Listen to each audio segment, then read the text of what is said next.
Living my entire life in the USA, 21 was always the age to look forward to, but I never had a reason to look forward to it. When I reflect on the past, I am never able to recall any first-hand memories or events in the younger parts of my life. So where do I start? I grew up with separated parents, something that's far too common nowadays. I have vague memories of classes in school, or going to the beach and looking for clams, or looking at the annual car museum. All were things that I probably enjoyed, but I can't recall anything too meaningful. In early elementary school, there was this kid named Casey. Every recess he would play Foursquare. I would always join in. Looking back on it now, he was probably my only friend. One time, while I was at my father's, me and my grandmother went to his house and invited him over. We played some soccer and some other sport-related things before he left not too long after. Years later, much had changed. My father had an underlying condition that started to worsen. He started to lose control of himself. I started staying at my father's house less and less often. There was one day, I was around the family and the family's friends, and I was doing some unsavory things. My mother pulled me aside and asked me why I was doing those things. I didn't have an excuse. I didn't have a reason. Then they offered me an excuse. I immediately took it. I didn't realize it at the time, but that was one of the biggest decisions of my life. I stayed living with my mother after that decision. Living in a new area means new things. I had my first kiss in second grade. I had my first friend group in 5th grade. And I got severely depressed in 7th grade. We were a large family at that point. My mother married a man with 4 children, while already having 4 of her own.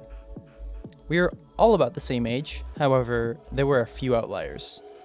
At one point in 6th grade, one of those outliers started to do things to me. I kept my mouth shut, unaware of what was happening. After a few years with no signs of it stopping, I started to get really emotional and started to open up to people I met on social media. One of those people got it to stop, and the outlier was taken away. That was done, I guess. I no longer had a reason to mope. That's a lie. In hindsight, I really enjoyed being depressed. Not in the typical way of enjoying attention. I had a strange feeling that would shoot through my arm, similar to a dopamine rush when you're in love, but the sensation was notably different. I started talking to this person online, and they were really supportive. I kept coming back to them, not because I needed the emotional support, but because it gave me satisfaction. At some point, they told me to find my happiness, to find the feeling that was there when I smiled. But I couldn't find one. At some point, that person told me that I needed to just stop moping and force myself to be happy. Oddly enough, that's exactly what I needed. High school was when I started to change. I started to become extremely self-conscious and dislike myself. I thought, since I got over my depression, I wouldn't be emotional anymore. But that's never the case. I noticed how annoying I was and began to despise the way I looked and spoke. Over time, that changed me quite a lot.